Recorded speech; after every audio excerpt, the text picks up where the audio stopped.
From the outside, your life works. You have the things a person is supposed to have. The job, the relationships, the routines, the reasonable measure of comfort and success. Nothing is wrong, exactly. Nothing you could point to. If someone asked how you were, you would say fine, and it wouldn't be a lie. And yet, underneath the functioning surface, in the quiet hours when the distractions fall away, there is something else. A hollowness you can't quite name. A sense that you are going through the motions of a life rather than living one. A faint, persistent unease that everything is in order and something is nonetheless deeply missing, and you don't even know what it is. You might not call this despair. Despair sounds too dramatic, too dark, for a life that looks this fine. Despair is for people whose lives have fallen apart, and yours hasn't. But what if despair does not always announce itself? What if there is a form of it so quiet, so well hidden beneath a functioning life, that the person living inside it doesn't even recognize it as despair, experiences it only as a vague emptiness, a background dissatisfaction, a sense that something is off that they can never quite locate? This is precisely what the Danish philosopher Søren Kierkegaard described nearly 2 centuries ago in a book whose very title should stop you: The Sickness Unto Death. Kierkegaard argued that the most common form of human despair is not the loud, obvious kind. It is a quiet despair that wears the mask of an ordinary, well-adjusted life, a despair that most people carrying it do not even know they have. And he believed that understanding it was a matter of the utmost urgency, because it is, quite literally, the sickness of a self that has lost itself while appearing to have everything. Søren Kierkegaard was a 19th-century Danish philosopher and theologian, often regarded as the father of existentialism. He wrote with extraordinary psychological depth about what it actually means to exist as an individual human being. Not humanity in the abstract, but you, the particular person, facing the concrete task of your own existence. And more than almost any thinker before him, he was interested in the inner life, in the states of the soul that determine whether a person is truly living or merely passing through the motions of a life. In The Sickness Unto Death, published in 1849, Kierkegaard undertook a rigorous analysis of despair, but he meant something far broader and more penetrating than the ordinary use of the word. For Kierkegaard, despair is not primarily an emotion. It is not sadness or grief or the acute anguish of a life in crisis. Despair, in his sense, is a condition of the self, a fundamental misrelation in the way a person relates to themselves and to the deeper ground of their existence. And crucially, it is a condition that can be present without any strong feeling of despair at all. A person can be in despair, in Kierkegaard's sense, while feeling perfectly fine. This is the insight that makes his analysis so unsettling and so relevant. Kierkegaard argued that despair is not the exception in human life, but something close to the norm. That the majority of people are in some form of despair, most of them without knowing it. He wrote that just as a physician might say there is not one wholly healthy person alive, so someone who truly understood human beings might say there is not one who is entirely free of despair, not one in whom there does not dwell some unease, some inner disturbance, some misrelation the person themselves may never consciously recognize. For Kierkegaard, to be a self is a task, not a given. You are not simply handed a finished self at birth. You are given the raw materials and the freedom, and the work of a human life is to become a genuine self, to relate rightly to yourself and to the power that established you. Despair is what happens when this task goes wrong, when the self is not properly constituted, when a person fails to become who they truly are. And it can go wrong in ways so subtle, so compatible with an outwardly successful life, that the person never even realizes the most important task of their existence is going unfulfilled. If this content is making sense to you, click the subscribe button and subscribe to the channel. Thank you for your support. At the heart of Kierkegaard's analysis is a distinction that speaks directly to the quiet despair of a life that looks fine. He identified different forms of despair, arranged by their degree of consciousness, by how aware the person is of their own condition. And he made a claim that reverses everything we normally assume. The most dangerous and most common form of despair is not the one that feels the worst. It is the one that is least aware of itself. Kierkegaard described a form of despair that is unconscious of being despair. A person who has, in a sense, lost their self, or never truly developed one, but who has no awareness that anything is wrong. This person may be perfectly functional, even happy by ordinary measures. They have a self on paper, a life, a personality, a set of roles. But they have never undertaken the deeper task of becoming a genuine self, of confronting the real questions of their own existence. They live on the surface. And because they have never gone deep enough to discover what is missing, they do not feel the absence as despair. They feel it, at most, as a vague emptiness they cannot explain. Kierkegaard considered this the most common condition of all, and paradoxically, the most hopeless, precisely because it does not know itself. The person in acute conscious despair at least knows something is wrong, and that knowledge can become the beginning of a cure.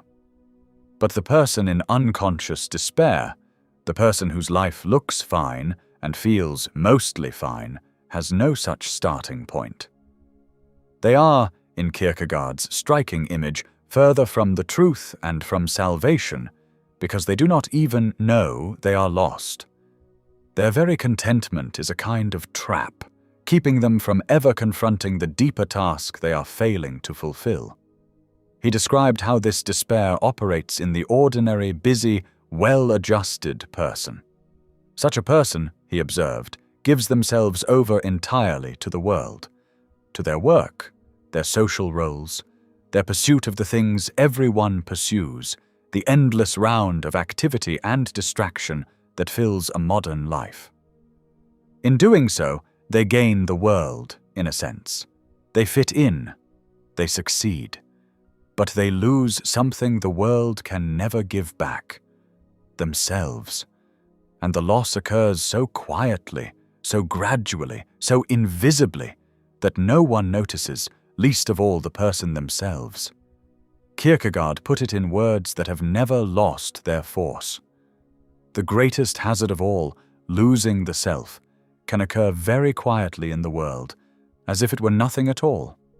No other loss, he noted, occurs so quietly. The loss of an arm, a leg, a spouse, a fortune. Any external loss is sure to be noticed. But the loss of the self can happen without a sound, without a sign, while everything on the surface continues to look entirely fine. The person who has lost themselves in this way may be praised, envied, considered successful, and may consider themselves successful, and all the while, the most essential thing has quietly gone missing. If this quiet despair is so common, the question becomes how it happens, how a person loses their self so silently in the middle of a life that appears to be going well. Kierkegaard's analysis is precise about the mechanisms, and they are disturbingly recognizable. The first mechanism is absorption in the finite, losing yourself in the immediate, the practical, the worldly. Kierkegaard described how a person can become so immersed in the concerns of everyday life, the tasks, the ambitions, the social games, the acquisition of things and status, that they never lift their eyes to the larger questions of their own existence. They become, in his phrase, a number rather than a self, one more instance of the same worldly pursuits everyone else is engaged in, indistinguishable from the crowd. The finite world is not evil, but when a person disappears entirely into it, when they have no relation to anything beyond the immediate and practical, They lose the deeper dimension in which a genuine self is formed. They become all surface, and the surface is not enough to constitute a real human being.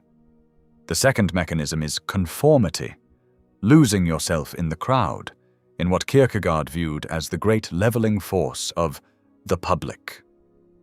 He was a fierce critic of the tendency of individuals to dissolve themselves into the mass, to take their opinions, values, and sense of how to live ready-made from the surrounding society, never becoming a genuine individual who thinks and chooses for themselves.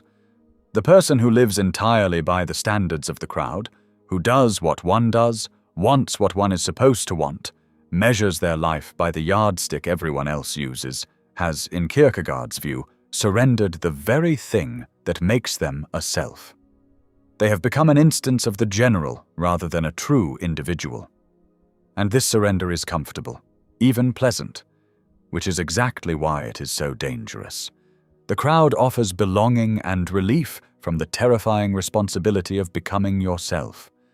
But the price is the self. The third mechanism is distraction, the endless activity and busyness that fills a life so completely there is never any room to confront what lies beneath. Kierkegaard understood, well before the modern age made it a science, that constant busyness can function as a defense against self-confrontation. As long as a person is fully occupied, fully distracted, fully absorbed in the next task and the next diversion, they never have to sit still long enough to notice the emptiness underneath, never have to face the questions that quiet and stillness would raise. The busy life can be, paradoxically, a way of hiding from oneself, a frantic motion that keeps the deeper despair permanently out of view. This is why the quiet despair so often surfaces precisely in the rare moments of stillness, when the distractions fall away and, for a moment, there is nothing to occupy the mind but the fact of one's own unexamined existence. Through these mechanisms, absorption in the finite, conformity to the crowd, and endless distraction, a person can construct a life that functions perfectly on every visible level while quietly failing at the one task that matters most.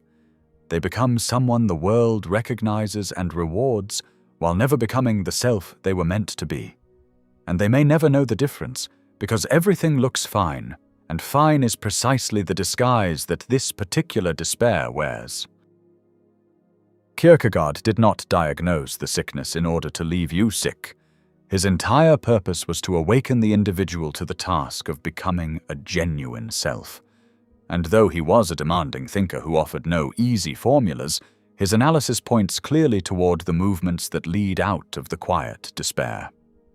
The first movement is awakening, becoming conscious of the despair you did not know you had. This is the essential and paradoxical first step. Because the quiet despair is defined by its unconsciousness, the beginning of the cure is simply to become aware of it, to let yourself recognize the emptiness beneath the functioning surface, rather than papering over it with more activity and distraction. This is uncomfortable.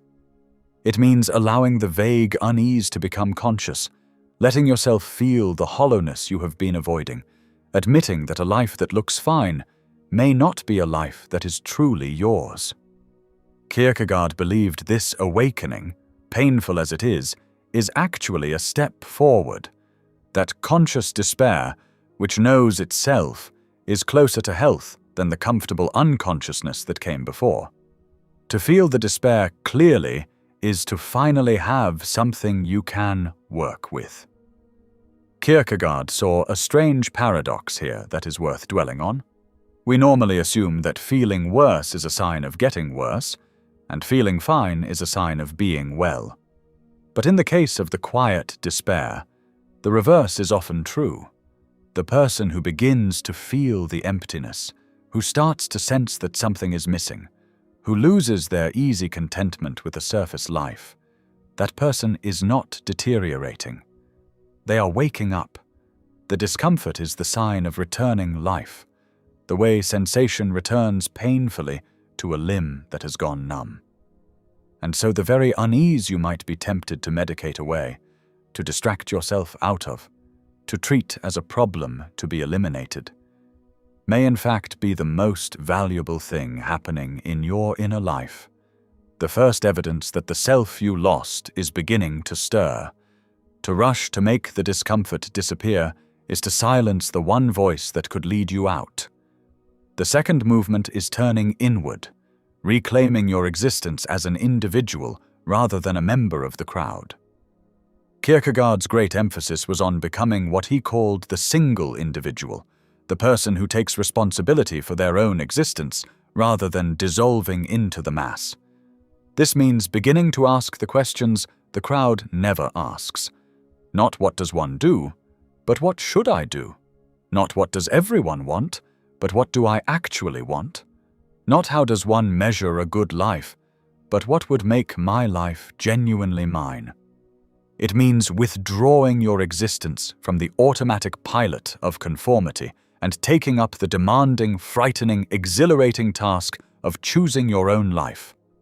This is not a retreat from the world, but a change in how you inhabit it, as a genuine individual rather than an anonymous instance of the general.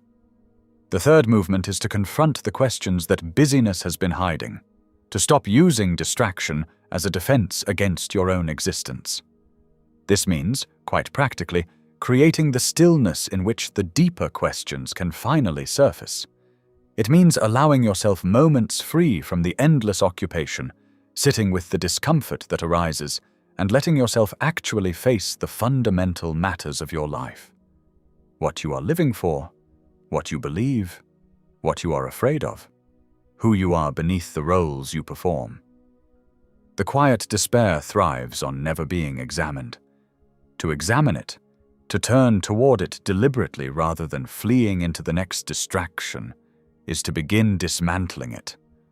The stillness that once threatened to reveal the emptiness becomes the space in which a real self can finally begin to form. The fourth movement, for Kierkegaard, was the deepest, to ground the self in something beyond itself. Kierkegaard's ultimate answer was that the self becomes whole and free of despair only when it rests transparently in the power that established it, a relation, for him to God. You need not share his religious framework to grasp the essential insight beneath it, that a self built entirely on finite things, on career, on status, on the approval of others, on the shifting rewards of the world, has no stable foundation, and will always carry a hidden despair, because everything it is built on can be lost. To be free of the quiet despair requires grounding your existence in something deeper and more enduring than the finite world, a meaning, a purpose, a relation to something ultimate that does not depend on how fine your life happens to look from the outside. Only a self anchored in something beyond the finite can stand firm when the surface is stripped away. There is a line from Thoreau that has echoed for generations, that the mass of men lead lives of quiet desperation. Kierkegaard, writing across the ocean at almost the same time, gave that quiet desperation its most rigorous and profound diagnosis. He saw that the most common human despair is not the loud anguish of a life in ruins, but the silent sickness of a life that looks entirely fine, a self that has been quietly lost in the world while gaining everything the world has to offer. And he saw that this despair is so dangerous precisely because it does not feel like despair. It feels like an ordinary, functioning, reasonably successful life, with only a faint and nameless emptiness to betray that anything is wrong at all. If you have felt that emptiness, that hollowness beneath a life that works, that sense of going through the motions of an existence that isn't quite yours, Kierkegaard would not tell you that something has gone wrong with you. He would tell you that something is trying to go right, that the unease you feel is not a malfunction but a signal, the first stirring of a self that wants to be born, calling to you from beneath the surface of a life that has kept it buried. The quiet despair, once it becomes conscious, is not the end. It is the beginning of the most important work a human being can undertake. The work of actually becoming yourself. Most people never hear the signal, or hear it, and immediately silence it with more distraction, more busyness, more absorption in the world that praises them for disappearing into it. They live their entire lives on the surface, fine and empty, never suspecting that the most essential thing was quietly missing the whole time. You have the chance to do otherwise, to let the emptiness speak, to turn toward it rather than away, to undertake the frightening, liberating task of becoming a genuine individual, a real self, grounded in something that cannot be taken from you, living a life that is actually your own, rather than one that merely looks fine. A life that looks fine is not the same as a life that is truly lived. Kierkegaard spent his own difficult, solitary existence trying to wake people to that difference before it was too late. The quiet despair you may have been carrying is not a life sentence. It is an invitation. The sickness that, faced honestly, becomes the doorway to becoming who you actually are. And the moment you stop settling for fine and begin the real work of becoming a self, is the moment the quiet despair begins, at last, to lift.